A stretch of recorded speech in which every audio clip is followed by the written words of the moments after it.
একদম সুস্থ বাচ্চা হসপিটাল নিচে, হসপিটাল নেওয়ার পর এই অবস্থা দেখেন। দেখেন বাবুর চিৎকার দেখেন। আসলে জিনিসটা আপনারা ভিডিও তো দেখেন, জিনিসটা মায়া লাগে না, কিন্তু সরাসরি যদি আসতেন। আসসালামু আলাইকুম, দেখতে পাচ্ছেন আমার পাশে সুস্থ বাচ্চারা কান্নায় দেখেন কি করতেছে দেখেন। আমরা এখন বর্তমানে বাতাখালী মধ্যমপাড়া আছি। এই যে বাচ্চাটা দেখতে পাচ্ছেন চিকিৎসা মানে টাকার অভাবে চিকিৎসা করতে পারতেছে না, কি একটা অবস্থা দেখেন। কি ডাক্তারের ভুল নাকি ওষুধের রিয়াকশন নিছে ঠিক আমরা বুঝতে পারতেছি না। আচ্ছা আপনার বাচ্চার কি সমস্যা? আমার বাচ্চা খাওয়া খায়নি, পরে দিয়ে খাওয়ার পরে দিয়ে ওরে ডাক্তারের কাছে নিয়েছি। ডাক্তার বলছে যে ওরে কুমিল্লা কুচাতলি ভর্তি করতে আর পরে দিয়ে ওরে স্যালাইন দিছে। স্যালাইন 5-6টা দেওয়ার পরে ইঞ্জেকশন দিছে। 5 দিন ছিলাম। 5 দিন ছিলার পরে ওরা রিসিপ্ট কাটিয়ে দিছে, সুস্থ হয়েছে আর কিছু।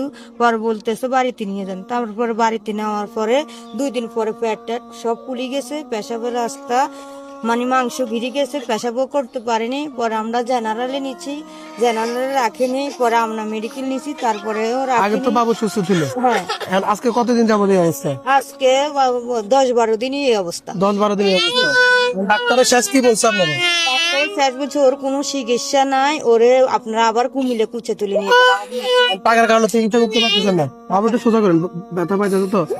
দেখেন বাবুর চিৎকার দেখেন। আসলে জিনিসটা আপনারা ভিডিও তো দেখেন, জিনিসটা মায়া লাগে না, কিন্তু সরাসরি যদি আসতেন তাহলে বুঝতে পারতেন যে এখন বর্তমান পরিস্থিতিটা কি অবস্থা, বাবু যে কি পরিমাণ কষ্ট পাইতেছে। আপনারা যে চা পারেন এই অন্তত এই বাবুটার দিকে তাকাইয়া সহযোগিতা করেন। আপনার হাজবেন্ড কি করে? আমার হাজবেন্ড অটো রিক্সা চালায়। অটো রিক্সা চালায়? জি। আচ্ছা আপনি এখন কোথায় যান? আমি এখন আমার শ্বশুর বাড়িতে আছি। আসসালামু আলাইকুম, একটু এদিকে আসেন তো। আপনি কি নাতি? জি, আজকে কতদিন ধরে এই সমস্যাটা? 12 দিন ধরে। এখন শেষ কি করছেন ট্রিটমেন্ট? ওর শেষ নাই। মানে কত টাকা লাগতে পারে এরকম কি ডাক্তার বলছে কিছু?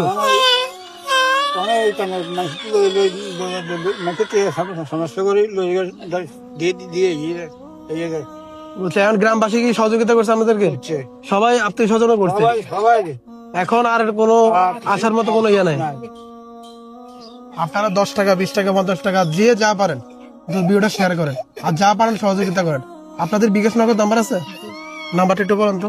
017033411789। দেখি বিকাশ নগদ দুটোই আছে। এটা বিকাশ একটা। ফোনটা কার কাছে এখন? ফোনটা ওর বাপের কাছে, আর আমার কাছে একটা আছে নগদ। ওইটার নাম্বার মুখস্থ জানি না, ঘরে মাই। আচ্ছা ওই নাম্বার দিলে হবে। আপনারা চাইলে ওনার সাথে সরাসরি কথা বলতে পারেন।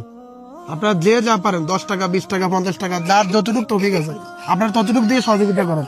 অন্তত এই বাচ্চাটাও দেখেন, বাচ্চাদের কিন্তু চাইলে মায়া লাগে না। দেখেন তো একদম সুস্থ বাচ্চা হসপিটাল নিচে, হসপিটাল নেওয়ার পর এই অবস্থা দেখেন।